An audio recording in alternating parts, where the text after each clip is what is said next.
Pernah nggak ngebayangin bagaimana kalau ada chip di dalam otak kita? Nah, kali ini kita akan membahas teknologi implan otak yang telah mengubah paradigma. Something that would enable you to walk again. I call it STEM, a computer chip that has the potential to change everything. Elon Musk dan perusahaannya Neuralink telah berhasil membuat chip yang dapat ditanamkan langsung ke dalam otak manusia. Mari kita jelajahi potensi implan otak dan resikonya, dan juga bagaimana teknologi ini dapat mengubah dunia. Let's get the ball rolling.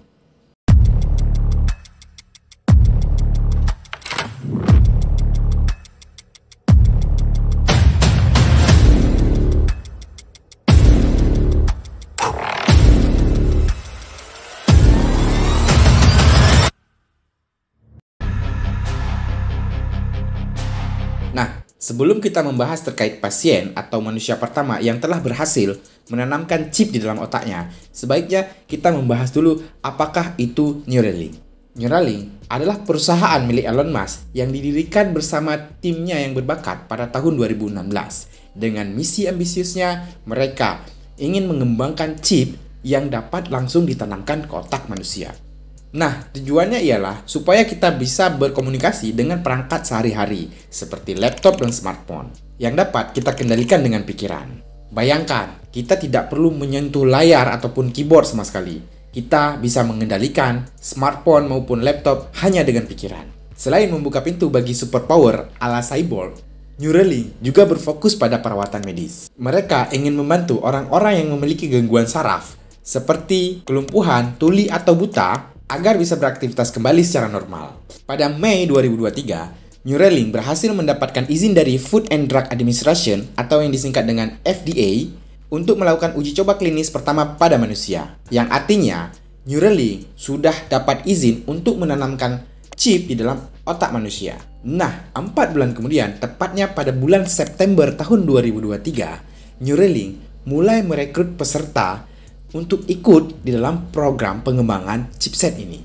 Last week, the FDA gave the green light to Elon Musk company Neuralink to begin human trials. Chip tersebut memiliki 1024 elektroda kecil seperti benang yang tersebar di 64 benang ultra tipis yang ditempatkan di bagian otak yang mengontrol pergerakan merekam neuron atau sel saraf.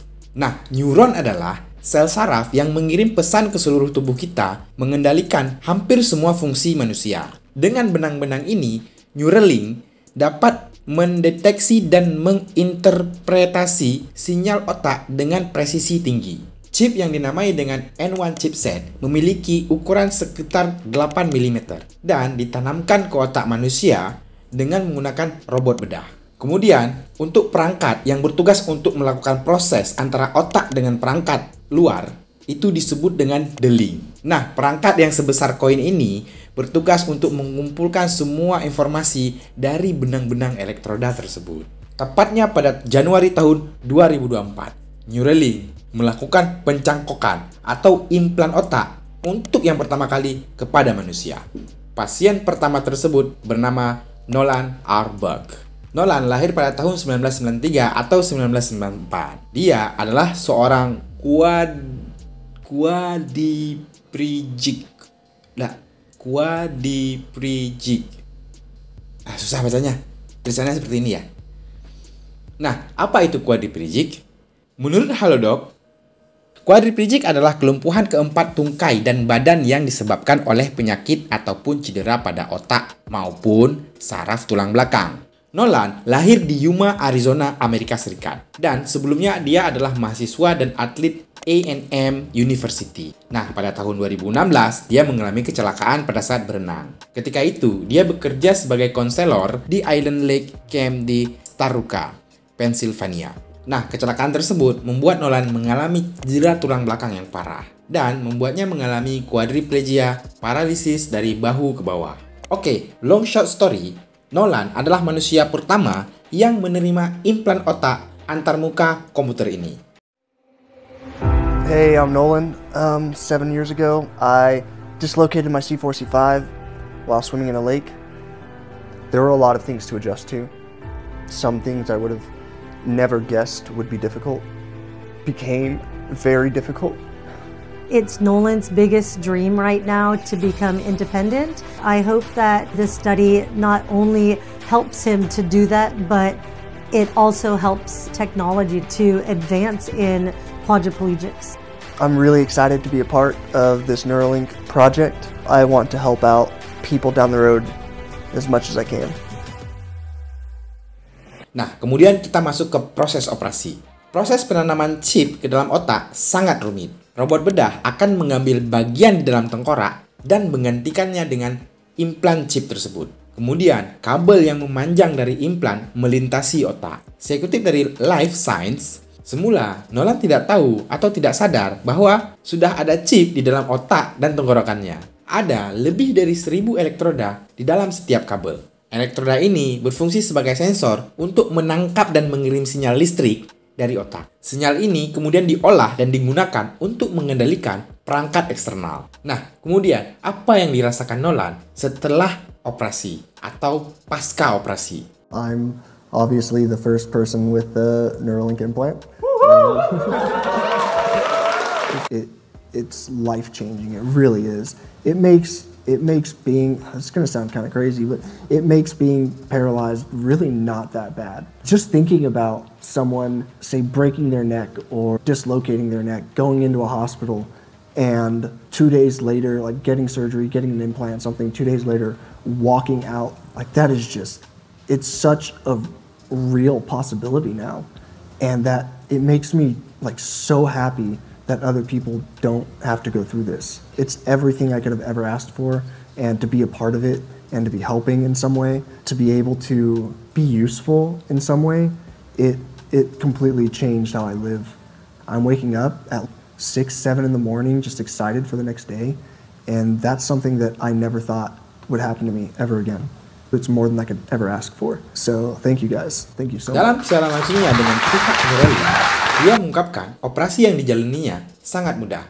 Bahkan, 1 hari setelah operasi, Nolan bisa langsung keluar dari rumah sakit. Nah, apa yang dapat dilakukan Nolan dari hasil implan chip otak tersebut? Yang pertama adalah menggerakkan kursor digital. Hanya dalam waktu seminggu setelah operasi, Nolan sudah dapat menggerakkan kursor hanya dengan pikirannya. Nah, untuk menggerakkan kursor, Nolan melakukannya dengan 2 cara. Yang pertama, dia melakukannya dengan bayangan atau membiarkan anggota tubuh yang lumpuh melakukan gerakan yang tidak lagi bisa dilakukannya. Dan yang kedua, dia dapat berbicara dan makan sambil mengoperasikan komputer. Dan yang ketiga, dia juga dapat bermain game hanya dengan pikirannya.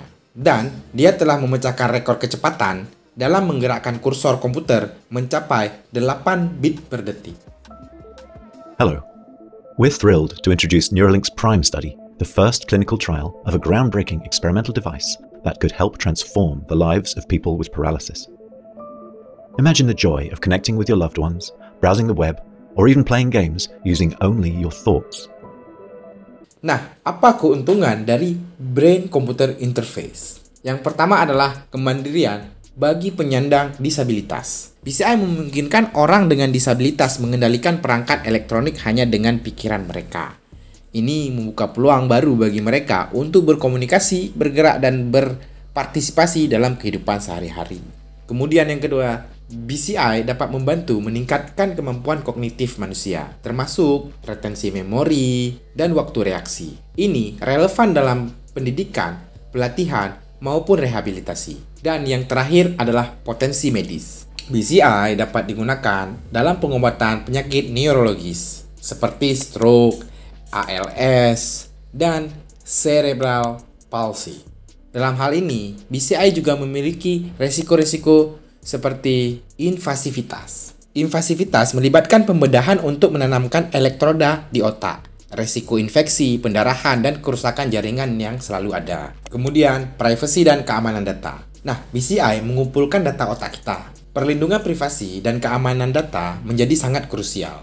Kemudian, pastinya akan ada ketergantungan dengan teknologi. Dengan kita ketergantungan dengan teknologi, ini akan berimpak kepada sosial kita di dunia ini. Ketergantungan dengan teknologi dapat mengubah cara kita untuk berinteraksi dengan dunia. Dan bagaimana cara kita menyeimbangkan antara otak kita dan mesin. Belum lagi, perangkat tersebut atau chip tersebut juga harus diisi daya atau dicas ya kayak HP gitu, laptop, komputer, HP kan harus dicas. Nah ini kita punya otak harus dicas juga dengan listrik, kira-kira seperti itu. Nah yang lebih menakutkan lagi, kabar terakhir yang saya baca bahwa kabel-kabel elektrolit tersebut bisa putus atau terlepas dari tempat dudukan dia sendiri, dan itu akan sangat mengganggu proses data. Nah bisa-bisa harus dilakukan operasi ulang dengan mengangkat kembali chip tersebut, diperbaiki dan dipasang lagi. Sangat mengerikan sih. Nah yang terakhir nih, jika ada orang-orang iseng seperti hacker-hacker itu, dia juga nggak mungkin sih dapat melakukan hacking kepada alat yang telah dipasang ke kita, sehingga mengambil semua privacy kita, apa yang memori kita yang sudah disimpan di dalam chip tersebut. Tapi kalaupun itu ada dan itu nantinya masif, mohon jangan lakukan itu ya abang-abang hacker, dosa lu ntar. Jika teman-teman ada tambahan lagi, silahkan komen di bawah. Dari kisah ini mengajarkan kita bahwa pentingnya teknologi itu berfokus kepada kemanusiaan dan membantu orang-orang yang membutuhkannya. Nah, sekian dulu dari saya. Terima kasih sekali yang sudah menonton video ini sampai dengan selesai. Dan juga saya ingin berterima kasih kepada yang sudah subscribe YouTube saya ini. Dan mudah-mudahan video yang saya buat ini bisa bermanfaat untuk kita semua. Dan jika ada kekurangan, mohon ditambahkan, koreksi, silahkan komen di kolom komentar. Jangan takut akan perubahan. Oke.